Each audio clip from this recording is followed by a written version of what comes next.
से ही बहाने बनाने शुरू कर दिए 27 के लिए कि SIR बिहार में हुआ वो यूपी में नहीं होगा। ओवैसी साहब, लेकिन तमाम मसाइल उठा सकेगी। सारी तकलीफ सिर्फ मुसलमानों के बीच नहीं है ना सर, तकलीफ तो हिंदुओं के बीच भी है, सिखों के बीच भी है, बाकियों के बीच भी है, ईसाइयों में भी है।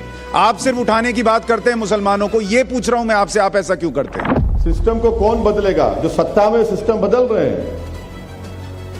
जो सत्ता में रहकर टिकट दिए 14-17 में वो क्या कर रहे हैं? दूध के धुले हैं वो।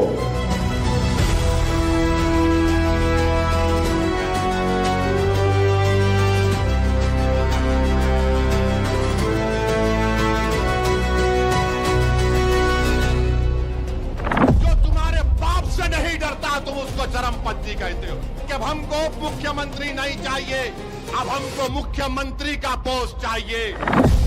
बस इसी रुतबे, रुआब और रंग ने कई चेहरों के सत्ता स्वप्न को बदरंग कर रखा है। जिस हैदराबादी भाईजान की सियासी हैसियत सिफर मानकर वो 1 इंच जमीन देने को तैयार न थे, अब वही ओवैसी बिहार में 5 सीटें फिर से निकाल कर बैठे। आरजेडी का 1/5वां हिस्सा और कांग्रेस को मिली 6 सीटों में से महज 1 सीट कम। तो क्या बिहार के सीमांचल में ओवैसी की AIMIM विजय ने कई राज्यों में सियासी चेहरों के सियासी भविष्य की हदबंदी कर दी? भाईजान, क्या आप कथित सेकुलर दलों के झंडा बरदारों को हलकान करने वाले हैं? क्योंकि सोशल मीडिया पर ओवैसी भर भर के कोसे जा रहे हैं, खासकर उस ब्रिगेड के कारकुनों की तरफ से जिनके आला नेता MY समीकरण को सिद्ध करके सत्ता स्वप्न में गोते लगा रहे थे। सोशल मीडिया पर ओवैसी एक ब्रिगेड के निशाने पर आ गए। किसी ने लिखा, यही सूरत हाल 1947 में जिन्ना ने पैदा किया था। तो किसी ने लिखा, 5 मुसलमानों को हराकर 5 मुसलमानों को जिताया, क्या वो मुसलमान नहीं थे? ओवैसी की राजनीति पर उन्हें कोसते एक और शख्स ने लिखा, मुस्लिम समझ नहीं पा रहे, जिन्ना का दिया जख्म अभी तक सिर ऊंचा नहीं करने दे रहा। तो एक और मुस्लिम भाई ने लिखा, ओवैसी मुस्लिम समुदाय के रहनुमा नहीं, अपनी राजनीतिक महत्वाकांक्षा के लिए भारत के पूरे मुसलमानों को मुसीबत में डाल रहे हैं। लेकिन अविश्वास और ओवैसी के खिलाफ गुस्से की लहर क्या वास्तव में मुसलमानों के बीच है, या फिर सिर्फ वो चेहरे ही ओवैसी को कोस रहे हैं जिनकी सियासी जमीन ओवैसी धीरे धीरे समेट देने की हैसियत में आते दिख रहे हैं? ये कहते कि अब अब्दुल दरी नहीं बिछाएगा। ये मल्ला का बेटा उप मुख्यमंत्री बनेगा और जो 17% अल्पसंख्यक समाज बिहार में है वो क्या करेगा? दरी बिछाएगा। तुम दरी बिछाओगे या मुख्यमंत्री बनोगे? हाथ उठाकर जवाब दो। तो याद रखो मेरी इस बात को, अगर मल्ला का बेटा उप मुख्यमंत्री बनेगा तो मोहम्मद का बेटा भी प्रधानमंत्री या फिर मुख्यमंत्री बनेगा इंशाअल्लाह ताला। ओवैसी की यही लाइन अखिलेश, ममता और राहुल गांधी की चिंता और डर बढ़ाने के लिए काफी है। डर उस मुस्लिम वोट बैंक के दरकने का है जिसके दम पर ममता बनर्जी 2026 में बंगाल की सत्ता को बरकरार रखने और अखिलेश राहुल 2027 में यूपी की जंग जीतने का ख्वाब देख रहे हैं। तो क्या ओवैसी मुसलमानों का विश्वास जीत रहे हैं? क्या ओवैसी मुसलमानों को एकजुट करने में सफल हो रहे हैं? क्या ओवैसी जिन्ना की राह पर हैं, जैसा कि सोशल मीडिया पर उनके ही समुदाय के लोग लिख रहे हैं? और क्या ओवैसी की जीत मुस्लिम वोट बैंक की राजनीति करने वालों का बड़ा डर बन चुकी है? देश के भीतर मुस्लिम राजनीति का ओवैसी चैप्टर आखिर किसके लिए खतरे की घंटी बजा रहा है? बेचैनी भरी आवाजों में ओवैसी को बीजेपी की बी टीम बताने की छटपटाहट और बेताबी क्यों है? देखिए, ओवैसी यदि हैदराबाद में सक्रिय रहते, जहां से वो चुन के आते हैं, तो उनकी नीयत में कोई फर्क नहीं समझ में आता। लेकिन वहां 10 सीट पे लड़ते हैं और यहां 100 सीट पे दावा करते हैं, तो इससे साबित हो जाता है कि वो भारतीय जनता पार्टी के द्वारा प्रायोजित होकर के बी टीम के रूप में काम करते हैं। ओवैसी का अगला मिशन यूपी है। वो मंचों से और मंचों से इतर भी ये बात कहते रहे हैं और यही समाजवादियों की बड़ी टेंशन है, क्योंकि मुसलमानों के बीच बढ़ती ओवैसी की स्वीकृति अखिलेश के पीडीए वाले फार्मूले को गड़बड़ा सकती है। सुनो शेर घाटी के नौजवानों बुजुर्गों, मैं हैदराबाद से पहले भी तो आपके दरमियान में आया था, आज भी आया हूं और कल भी आऊंगा इंशाअल्लाह ताला। मैं सिर्फ तुम्हारे वोटों के लिए इलेक्शन के लिए नहीं आ रहा हूं, मैं इसलिए आ रहा हूं कि मैं ये देखना चाह रहा हूं कि अल्लाह सुब्हानहू व तआला मेरी जिंदगी को खत्म करने से पहले मैं चाहता हूं कि तुम नेता बनो, तुम नेता बनो, तुम लीडर बनो। मैं चाहता हूं कि तुम कायद बनो। मैं चाहता हूं कि लोग तुम्हारे सामने, तुम्हारे आगे पीछे दौड़े और जिंदाबाद के नारे मजलिस पर तुम्हारे लगाए। ओवैसी की ऐसी तकरीर यूपी की सियासत में अखिलेश यादव के लिए कम से कम सुखद तस्वीर तो नहीं बनाती। ओवैसी मुस्लिम चेतना का गीत लेकर निकले हैं। अगर इस गीत पर मुसलमान फिदा हुआ तो अखिलेश के पीडीए वाले समीकरण से ए यानी अल्पसंख्यक का छिटकना संभव हो सकता है, क्योंकि उत्तर प्रदेश में करीब 20% मुस्लिम मतदाता हैं और सूबे की कुल 143 सीटों पर मुस्लिम अपना असर रखते हैं। इनमें से 70 सीटों पर मुस्लिम आबादी 20 से 30% के बीच है, जबकि 73 सीटें ऐसी हैं जहां मुसलमान 30% से ज्यादा हैं। राज्य की करीब 3 दर्जन ऐसी विधानसभा सीटें हैं जहां मुस्लिम उम्मीदवार जीतते रहे हैं और करीब 107 विधानसभा सीटें ऐसी हैं जहां मुस्लिम मतदाता चुनावी नतीजों को हमेशा प्रभावित करते हैं।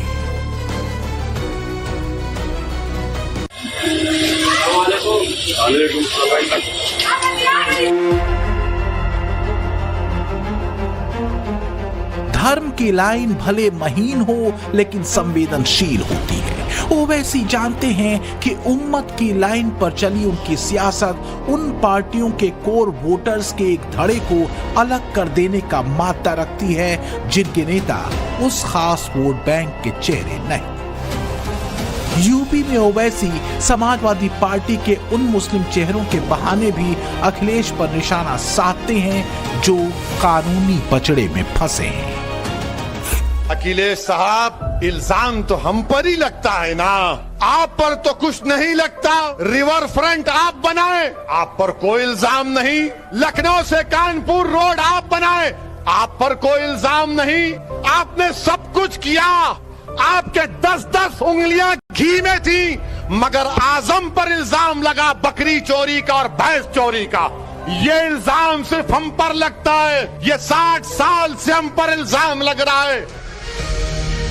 इसी तरह मजहबी लकीर पर ओवैसी हर उस जगह पर पहुंच रहे हैं जहां अखिलेश अपने वोट बैंक का खूंटा गाड़ते रहे। पिछले दिनों माफिया मुख्तार अंसारी के छोटे बेटे की शादी के दावते वलीमा में ओवैसी पहुंचे, अखिलेश भी पहुंचे, लेकिन दोनों की आमद अलग अलग दिन हुई। अब सवाल ये है कि कौन किससे बच रहा था और क्यों? क्या इसकी एक वजह यूपी की सियासी जंग भी है? हालांकि ओवैसी ने यूपी के मैदान को लेकर अपने कुछ पत्ते खोल दिए हैं कि उनका टारगेट है क्या। उत्तर प्रदेश में तो मैं जनवरी से वहां जाना शुरू करूंगा। हमारे प्रेसिडेंट शौकत अली साहब और वेस्टर्न, ईस्टर्न और सेंट्रल यूपी की टीम बड़ी मेहनत कर रही है, तो हम लोग पूरी कोशिश करेंगे, क्योंकि पहले तो लोकल बॉडी का इलेक्शन है वहां पर आइंदा साल, तो उसके लिए हम तैयारी कर रहे हैं। जाहिर है 27 में तो विधानसभा के चुनाव है, तो पूरी ताकत और प्लानिंग के साथ हम लोग लड़ने की तैयारी कर रहे हैं। मई 2023 के यूपी नगर निकाय चुनावों में एआईएमआईएम के 5 चेयरमैन जीते, तो वहीं 78 पार्षदों ने भी चुनाव जीता। तो क्या लगता है इस बार अखिलेश का लाल किला ओवैसी ढा देने का संकल्प ले चुके हैं? और क्या सीमांचल की धरती से कोई संकेत ओवैसी अखिलेश को दे रहे थे? जो लोग कह रहे थे कि ये हमारा लाल किला है, हमने बता दिया कि हमारे हरे के सामने कोई लाल नहीं ठहर सकता। सुनो शेर ओवैसी मुस्लिम वोट बैंक के बीच अपनी लहर पैदा कर रहे हैं। कहीं ऐसा न हो कि 27 आते आते यही लहर मुस्लिम वोट बैंक के जरिए सत्ता का ख्वाब देख रही पार्टियों के लिए सुनामी बन जाए।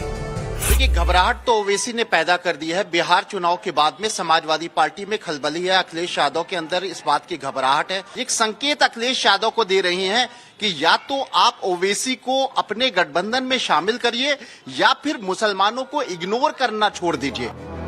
खुद को मुस्लिम वोट बैंक का इकलौता दावेदार बताने वाले ओवैसी को क्या मुसलमानों ने अपना सालार चुन लिया है? हरे के सामने लाल के न ठहरने का ऐलान क्या लाल टोपी वालों के लिए है? समाजवादी निश्चित रूप से अब ओवैसी की तकरीरों में छुपे गूढ़ संदेशों को पढ़ रहे हैं। पढ़ना जरूरी भी है। हम तो यही कहेंगे कि सेकुलर फोर्सेस को बढ़ावा देने के लिए असदुद्दीन साहब को भी सपोर्ट करना चाहिए उन लोगों को जो भाजपा को हरा सकते हैं। भले से हमारे साथ चुनाव लड़े, मैं तो बहुत छोटा सा कार्य करता हूं, लेकिन मेरी पर्सनल राय यही है कि असदुद्दीन ओवैसी साहब को भी गठबंधन में लेना चाहिए। इसका डर है क्या वारिस पठान जी? एसटी हसन कह रहे हैं अखिलेश यादव को हाथ मिला लेना चाहिए। देखिए, हमने पहले भी कहा था, हर जगह बोल रहे हैं, डर तो है बिल्कुल। ओवैसी साहब को लोग चाहते हैं, लोग मानते हैं और हक इंसाफ की बात करते हैं, हिस्सेदारी की बात करते हैं और लोग जागरूक हो चुके हैं। उनको भी ये चाहिए कि हम उसके साथ जाएंगे जो हमारा हक इंसाफ की बात करता है। तो यूपी में अगर अखिलेश यादव पेशकश करे या आप लोग पेशकश करने वाले हैं क्या? अब देखिए, ऐसा सब डिसाइड करेंगे, पार्टी डिसाइड करेगी साथ में जाना नहीं जाना। मुसलमानों के बीच ओवैसी के कद का पढ़ना, मुसलमानों का ओवैसी में अपने मुकम्मिल सालार को देखना और मुसलमानों का ओवैसी की राजनीतिक लाइन में अपने सियासी मुद्दों को खोजना, क्या अलार्मिंग सिर्फ अखिलेश के लिए है? क्या वजह है कि समाजवादी पार्टी या बंगाल में ममता बनर्जी या फिर कांग्रेस को भी ओवैसी का चेहरा सियासी गठबंधन के लिए रास नहीं आता? तो इसकी ठोस वजह है ओवैसी मार्का राजनीति। खाली भाईजान से मोहब्बत है, दूसरों से नहीं है जी। तो मैं नोटिस ले लिया। सुनो, अभी टाइम कितना है? हाँ, 15 मिनट है अभी। वेरी सॉरी,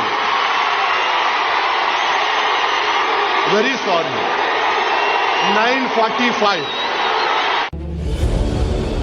ये वो लाइन है जो ओवैसी की मुस्लिम राजनीति का असल मटेरियल है, यानी मुख्य तत्व। कट्टरपंथ की लकीर पर मुस्लिम वोट बैंक की गोलबंदी ओवैसी की राजनीति का आधार रही है। लेकिन कुछ सालों में ओवैसी ने अपनी राजनीति के मूल तत्व के अलावा कुछ और तत्वों को भी खोजा है। जैसे मुसलमानों की पहचान खतरे में है, मदरसा मस्जिद कब्रिस्तान खतरे में है, वक्फ संपत्तियां लूट ली जाएंगी, मुसलमानों की जायदाद खतरे में है, यूसीसी मुसलमानों का दुश्मन है, वगैरह वगैरह। तुम्हारी ये ज़हनियत है कि जो तुम्हारे सामने नहीं झुकता, जो तुम्हारे सामने नहीं बिकता, जो तुम्हारे बाप से नहीं डरता, तुम उसको चरमपंथी कहते हो।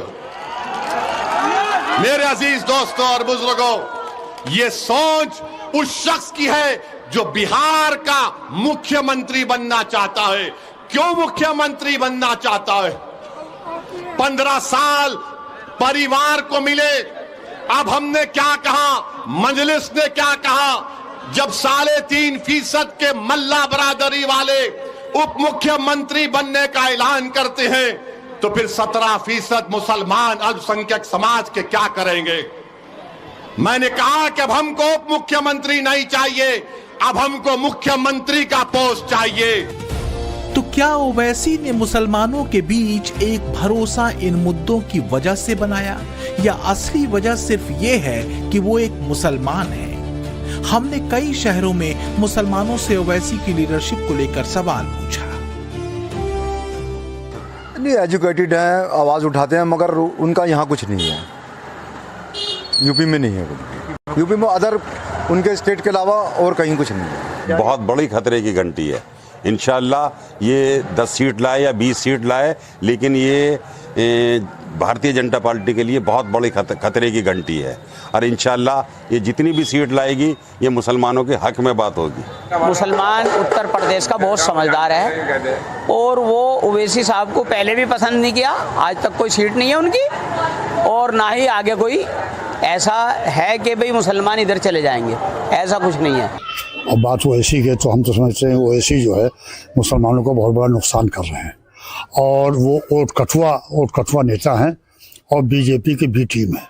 नहीं, देखिए ऐसा आजकल की जो राजनीति है चल रही है उसमें मुसलमान तो ओवैसी को बड़ा नेता मानता है लेकिन वोट देने से कतराता है। वो मुसलमान सोचता है कि हमारा वोट बर्बाद न जाए। मुस्लिम वोट बैंक के बीच तेजी से जमीन पर ओवैसी की एक्सेप्टेंस बढ़ रही है। ये अब तक मुसलमानों को अपना कोर वोट बैंक मान रही पार्टियों के लिए चिंता का विषय हो सकती है। यूपी के आजमगढ़ को ही ले लीजिए।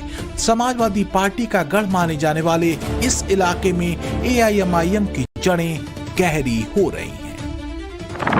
2024 के लोकसभा चुनाव तक करीब 50,000 AIMIM कार्यकर्ता पार्टी से जुड़े थे। सिर्फ एक साल के भीतर ही ये संख्या 1 लाख के पार हो चुकी है। दावा यह है कि हर दिन 200 से 300 लोग AIMIM से जुड़ रहे हैं। चुनाव के बाद MIM का प्रदर्शन रहा है, इस तरीके से वो सीट जो कांग्रेस से बड़ी पार्टी उभर करके आई है वो, ठीक है, तो उसी तरीके से न सिर्फ उत्तर प्रदेश में बल्कि पूरे भारत में MIM का क्रेज बढ़ता जा रहा है दिन पे दिन। वो एक पढ़ा लिखा और बहुत ही काबिल नेता है। पाकिस्तान में जाकर के देखे किस तरीके से कहीं कोई हिम्मत नहीं कर पा रहा था, पाकिस्तान में जाकर के लताड़ करके आया। वाकई सच्चा देशभक्त अगर कोई है तो बहुत बड़ा 100% बड़ी है, आगे बढ़ेगी भी। वो काबिल नेता है, वो तो बदकिस्मती है कि उसको और कुछ नहीं बना पा रहे हैं। बहुत काम किया, सबके लिए आवाज उठाया। तो लोग झूठ बदनाम करते हैं कि मुसलमान के लिए, दलित के लिए, कमजोर के लिए, यहाँ के पाकिस्तान तक हिला दिया जाके। जो वो संवैधानिक बात करते हैं, कानून के दायरे में रह के बात करते हैं और लोकतांत्रिक व्यवस्था को मजबूत करने की बात करते हैं, सबको हुकूक देने की बात करते हैं, सबके हक की बात करते हैं, तो इस वजह से हम ये समझते हैं कि पूरे भारत में असदुद्दीन ओवैसी साहब मुसलमानों के सबसे बड़े नेता बन के उभरे। मुस्लिम समुदाय में बिल्कुल सुगबुगाहट है, बहुत चर्चा का विषय है। खास करके उत्तर प्रदेश में बहुत बड़ा फर्क पड़ा है। अवाम बेताब है MIM से जुड़ने के लिए। मुस्लिमों की बिल्कुल नेता बन के उभरे हैं। इस वक्त ही समझ लीजिए पूरे भारत में जहाँ जहाँ मुसलमान हैं वो इस हिसाब को अपना नेता तस्लीम कर चुका है। ऐसा कुछ नहीं है कि 4-5 सीटें आने से कोई किसी एक धर्म का या एक मजहब का लीडर बन जाए, ऐसा कुछ नहीं है। लेकिन ओवैसी की एक्सेप्टेबिलिटी का दूसरा पहलू भी है। वो ये कि इतने के बावजूद ओवैसी सरकार बनाने या सरकार में हिस्सा पाने की हैसियत नहीं रखते। जैसे कि बिहार को ही देख लीजिए। ऐसे में सवाल ये है कि आखिर मुसलमान सरकार में हिस्सेदारी को लेकर क्या इतना इंतजार करेगा? यही ओवैसी की कमजोर रग भी हो सकती है। देखिए, ओवैसी साहब की पार्टी अभी उस हैसियत में नहीं है कि वो कहीं सरकार बना पाए, और जब आप सरकार बनाने की पोजीशन पर ही नहीं हो तो आप कर क्या पाओगे? हमें इस वक्त प्रोटेक्शन चाहिए कि हम गवर्नमेंट के अंदर शामिल हों, हम सरकार के अंदर शामिल हों, सरकार बनाएं, और जिस तरह से हमारे साथ ज्यादती हो रही है, खासतौर से दलित के साथ, मुस्लिम के साथ, उसको रोक पाने के अंदर हम लोग सक्षम हो, तो ये रास्ता वो है ही नहीं। अभी हर जगह की परिस्थिति अलग अलग होती है। अब सीमांचल से आप पूरे देश की नब्ज को पकड़ लें तो मैं समझता हूँ ये बेईमानी होगी।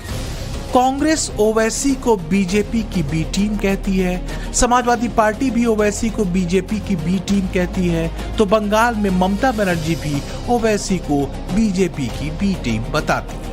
कमाल ये है कि बीजेपी की कथित तौर पर बी टीम AIMIM तेजी से अपनी मजबूत स्थिति उस वोट बैंक में बना रही है जो कभी इन पार्टियों का कोर वोट बैंक रहा है।